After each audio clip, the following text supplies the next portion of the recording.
আজ গিয়েছিলাম বন্ধুরা বীরভূম জেলার গর্ব বিখ্যাত সাহিত্যিক ও পরিচালক এবং কথাশিল্পী শ্রী শৈলেজানন্দ মুখোপাধ্যায়। তিনি আমাদের বীরভূম জেলার রূপসপুর গ্রামে জন্মগ্রহণ করেছিলেন 1901 সালে 18ই মার্চ এবং বাংলায় 7ই চৈত্র 1307 সাল। তো চলো ব্লগটা শুরু করা যাক। আজ আমাদের গ্রাম থেকে একটা ভাড়া পেয়েছিলাম বন্ধুরা রূপসপুর যাওয়ার জন্য। তো সকাল সকাল বেরিয়ে পড়লাম দুই কাকা কাকিমাকে নিয়ে।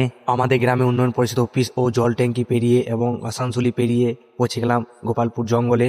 জঙ্গল থেকে পৌঁছে গেলাম গোপালপুর। গোপালপুর থেকে বন্ধুরা রামপুর। আর রামপুরে পৌঁছে দেখলাম বন্ধুরা কটা চালের ড্রাম রাস্তা সাইডে দাঁড় করানো রয়েছে। ভাবলাম 2 ড্রাম চাপিয়ে নিই। ও তারপর মনে পড়লো আমার টোটোতে প্যাসেঞ্জার আছে। ও মাই গড। এখান থেকে সর্ষের ক্ষেত দেখতে দেখতে পৌঁছে গেলাম বেলবনি প্রতীক্ষালয়ে। এদিকে আবার এই রাস্তা বন্ধুরা কাজও চলছে।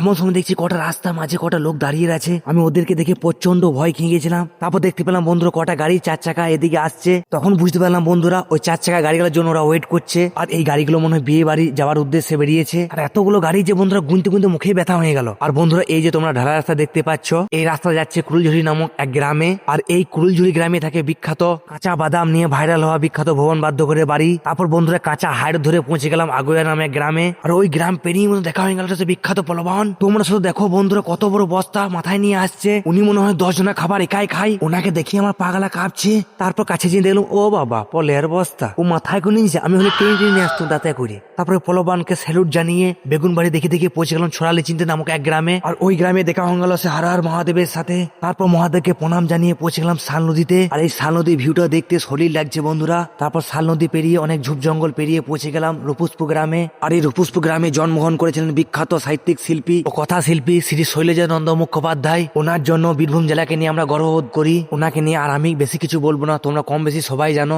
আর আজকে ব্লগটা বন্ধুরা এইটুকুই। পরবর্তী ব্লগে দেখা হচ্ছে কোনো নতুন কিছু নিয়ে। তোমরা ভালো থাকবে, সুস্থ থাকবে।